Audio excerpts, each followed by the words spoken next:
bienvenue dans ce nouvel épisode d'Officine Insight, les marchés à la loupe. Je suis Diane Mottez, directrice digitale de Pharmacien Business et je suis accompagnée de Juliette Legros, directrice de la rédaction de Pharmacien Business.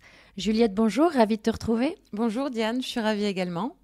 Alors après le marché de la compression veineuse, on s'intéresse aujourd'hui à un segment en pleine ébullition, celui de la ménopause.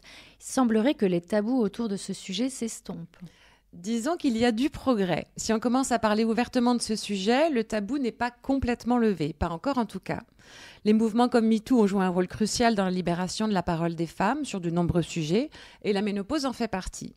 Aujourd'hui, et je m'en réjouis, certaines femmes osent davantage parler de leurs symptômes et cherchent des solutions, en officine en particulier, pour améliorer leur bien-être. Et cela a évidemment des répercussions sur le marché. Quelles sont les grandes tendances ? Il faut savoir que depuis environ 3 ans, l'offre s'est considérablement étoffée. On assiste à une explosion des solutions sans hormones, notamment. Il semble que le rejet des traitements hormonaux persiste encore aujourd'hui.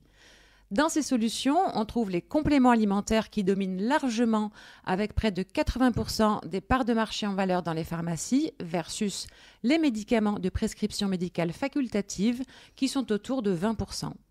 Tu as d'autres chiffres qui confirment cette dynamique ? Je peux t'en proposer 2 qui sont assez parlants, à commencer par le marché OTC de la ménopause qui a progressé de 7,5% en valeur en 2024.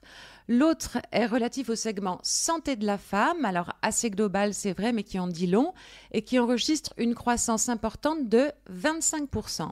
Une tendance qui devrait se poursuivre dans les années à venir. Alors quels sont les produits qui tirent le mieux leur épingle du jeu ? On l'a compris, les femmes témoignent d'un intérêt évident et croissant pour des solutions naturelles, pour preuve l'existence de quelques best-sellers comme Cérélis Méno, Manae Ménopause ou encore Climax Ménopause. Ces produits sans phytohormones figurent dans le top 5 des meilleures ventes. Quel rôle jouent les pharmaciens dans tout ça ?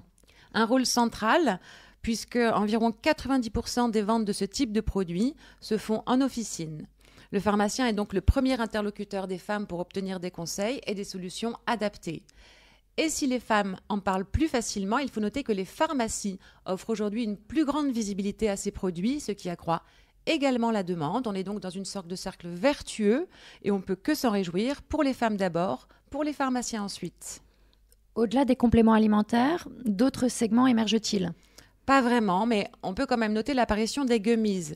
Comme on l'avait vu dans un précédent épisode, ils apportent une dimension ludique et attirent un public plus novice dans l'usage des compléments alimentaires. Et c'est sans doute un levier de croissance intéressant. Est-ce qu'il y a d'autres innovations sur ce segment ? Plus que des innovations, je parlerai de reformulation. Plusieurs laboratoires revisitent leur gamme pour répondre au plus près de la demande. On peut citer par exemple la gamme Ménocia bouffée de chaleur reformulée en 2024 qui s'adresse maintenant également aux femmes ayant des antécédents de cancer du sein. En conclusion, quel avenir pour ce marché, Juliette ? Un avenir prometteur. Le marché a tendance à se segmenter afin de raisonner avec les différentes étapes que sont la préménopause, la périménopause ou la postménopause. Ça permet de répondre et de mieux accompagner les femmes à chaque étape et selon leurs symptômes. N'oublions pas que près de 14 millions de femmes sont concernées en France. Ce marché devrait alors continuer de croître en même temps que le tabou se lèvera. Merci Juliette pour cet éclairage. Vous pouvez retrouver cette enquête complète sur le site du Moniteur des pharmacies, rubrique Business. Quant à nous, Juliette, on se retrouve le mois prochain pour parler d'un autre secteur qui intéressera aussi les femmes. Oui, un secteur très porteur, encore un, et qui n'est autre que le maquillage. Hâte de te retrouver et de vous retrouver pour notre prochaine chronique Officine Insight, les marchés à la loupe. Si ce podcast vous a plu, dites-le nous. Un petit cœur, un commentaire d'encouragement, une suggestion d'amélioration. Nous y serons toutes les deux très attentives.